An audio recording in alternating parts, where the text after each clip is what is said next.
नमस्कार। सब सयानों का मानना है कि आने वाले दिन, आने वाले महीने और परहैप्स हो सकता है साल भी मुश्किलों वाले हो सकते हैं, अर्थव्यवस्था के लिहाज से भी और ये जो बीमारी है कोरोना, इसके लिहाज से भी।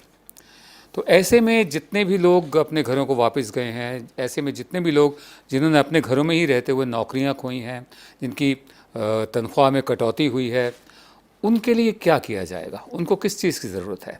सरकार ने अभी तक जो पैकेज का ऐलान किया है उसमें बजाय मदद के कर्ज दिलवाने की बात की गई है कि सरकार गारंटर बनेगी और बैंक कर्जे देंगे। अब बैंक कर्जे नहीं दे रहे हैं इस वक्त, या बहुत कम दे रहे हैं, तो कर्जा ही क्या लोग लेना चाहेंगे?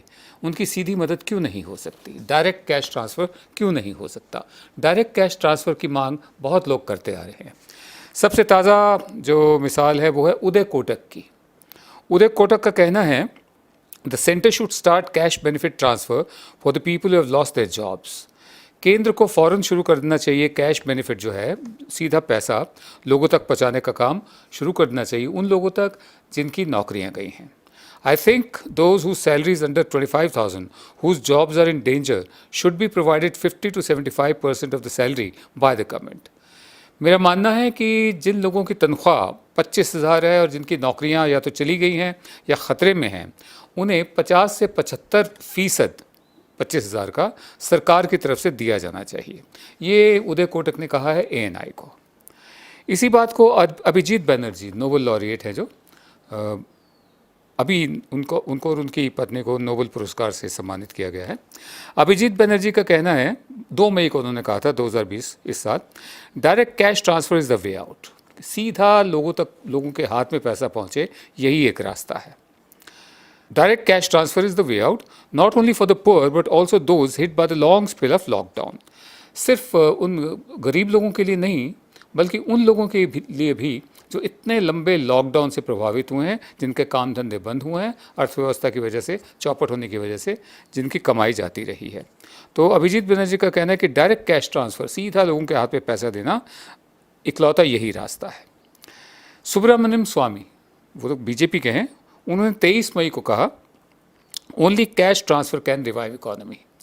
सिर्फ सीधा लोगों के हाथों में पैसा पहुँचे तभी हमारी अर्थव्यवस्था उभर कर खड़ी होगी, दोबारा खड़ी होगी, क्योंकि लोगों के हाथों में पैसा आएगा तो वो ख़रीदारी करेंगे तो मैन्युफैक्चरिंग बढ़ेगी, ठीक है ना, सप्लाई चेन होगी। लेकिन उसके लिए डिमांड का होना बहुत ज़रूरी है, मांग का होना बहुत ज़रूरी है, और उसके लिए ज़रूरी है कि लोगों के हाथ में पैसा दिया जाए, उनको एम्पावर किया जाए। बहुत से देश कर भी चुके हैं, बहुत से देशों ने तो सिर्फ करेंसी के नोट छाप कर ही ऐसा किया है। इसी बात को राहुल गांधी ने 16 मई को कहा था। आज हमारे लोगों को पैसे की ज़रूरत है। प्रधानमंत्री को सोचना चाहिए कि इस पैकेज को दोबारा से गौर किया जाए।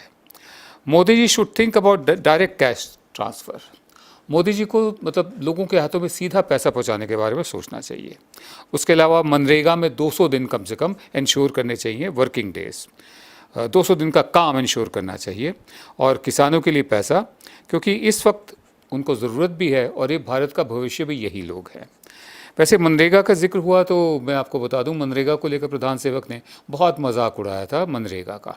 अब उसी मनरेगा के लिए आज मैं देख रहा था कि ये खबर ये है कि जो मज़दूर वापस गए हैं, सरकार मनरेगा के ज़रिए उनको काम दिलवाएगी, साथ साथ स्किल इंडिया के ज़रिए काम दिलवाएगी।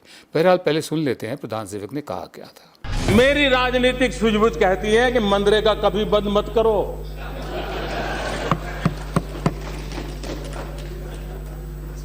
मैं ऐसी गलती नहीं कर सकता हूं, क्योंकि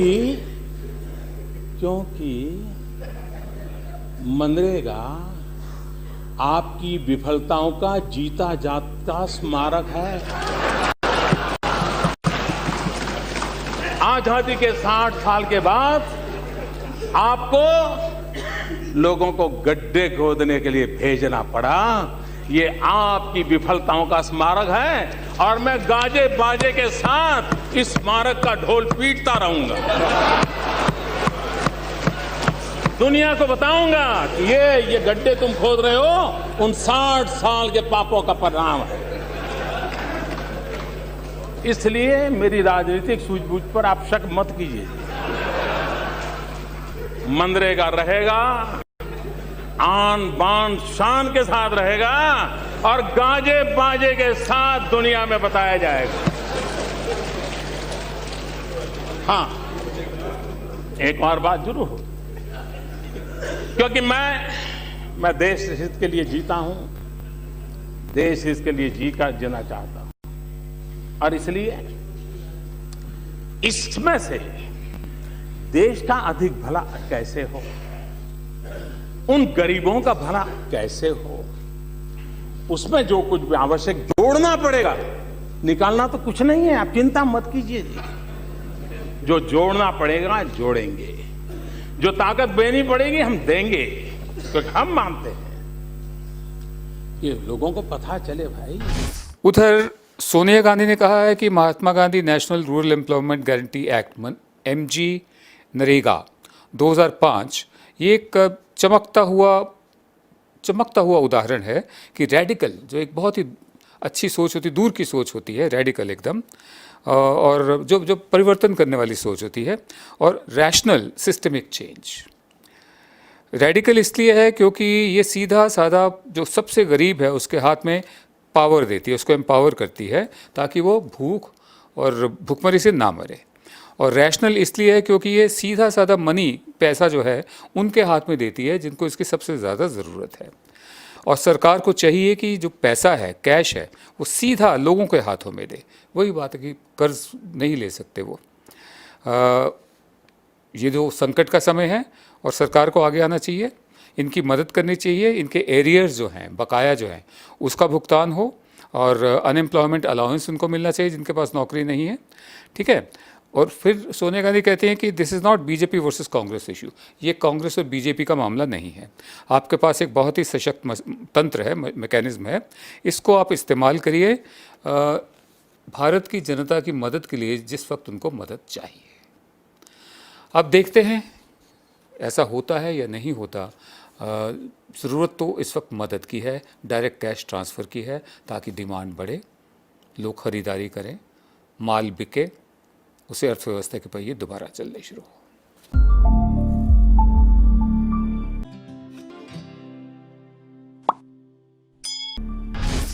अचानक बॉलीवुड के एक्टर सोनू सूद खबरों में छा गए हैं। दिखाया गया है कि जगह जगह हर चैनल ने दिखाया कि सोनू सूद किस तरह से जो मज़दूर हैं, जो अपने अपने घरों को जा रहे हैं, वापस जाना चाहते हैं, लेकिन सरकार की तरफ से कोई कदम नहीं उठाए गए। अब जब पहुंच रहे हैं तब कदम उठाए गए। ऐसे में सोनू सूद और भी बहुत से लोगों ने, और सोनू सूद ने हज़ारों ऐसे मज़दूरों को उनके घर पहुंचाने के इंतज़ाम किए, बसों के ज़रिए, ट्रेन्स के ज़रिए, और एक तो फ़्लाइट के ज़रिए भी किया है। तो सोनू सूद की जब वाहवाही होने लगी जगह जगह, तो शिवसेना हरकत में आई। शिवसेना जब हरकत में आई तो उनके जो MP हैं संजय राउत, उनका ये कहना था कि सोनू सूद भारतीय जनता पार्टी की कठपुतली हैं और ये भारतीय जनता पार्टी के कहने पर काम कर रहे हैं। सोनू सूद ने 177 माइग्रेंट वर्कर्स को वापस भेजा केरला से उड़ीसा, और इसके अलावा एक चार्टर्ड फ्लाइट जिसका मैं जिक्र कर रहा था, उसमें 170 के करीब मज़दूर थे, देहरादून को भेजा। उसके अलावा बसें भेजी, जैसे मैं कह रहा था, गाड़ियों में लोगों को भेजा, हज़ारों लोगों को भेजा। तो संजय राउत का कहना है कि ये बीजेपी की कठपुतली हैं, और लेकिन रविवार को यानी कल सोनू सूद ने मुलाकात की महाराष्ट्र के मुख्यमंत्री उद्धव ठाकरे और पर्यावरण मंत्री आदित्य ठाकरे से उनके घर पर, मातोश्री नाम है उनका घर, वहाँ मुलाकात की, और उन्होंने मुख्यमंत्री को अपने काम की जानकारी दी। मीटिंग के फ़ौरन बाद संजय राउत ने ट्वीट किया कि सोनू सूद को आखिरकार मुख्यमंत्री के घर का पता मिल ही गया। दरअसल इसमें पता नहीं क्या है कि कहीं श्रेय सोनू सूद ना ले जाए, इसलिए ये सब कुछ हुआ। हम ये कह रहे हैं कि श्रेय कोई भी भिजवा रहा हो, हमारा सिर्फ इतना कहना है कि जब घर में आग लगी होती है तो ये नहीं देखा जाता कि पानी की बाल्टी कौन दे रहा है, वो किस जाति का है, किस धर्म का है, हमारी उससे दुश्मनी है या दोस्ती है। इस आग को बुझाना होता है। ये संकट का समय है। अब सोनू सूद मदद करे या बीजेपी मदद करे या कोई और मदद करे, इससे असली मुद्दा ये नहीं है। असली मुद्दा ये है कि हज़ारों लोग अपने अपने घरों में सुरक्षित महफूज पहुंच गए हैं। सोनू सूद एक निमित्त मात्र हैं। देखना ये होगा कि बीजेपी की कठपुतली है या नहीं, उसके लिए अक्टूबर तक का इंतज़ार करना होगा, जब बिहार में चुनाव होंगे और बहुत सारे मजदूर बिहार से गए हैं जिनकी सोनू सूद ने मदद की है। तो देखना ये होगा कि क्या वो बीजेपी के स्टार कैंपेनर बनते हैं बिहार में।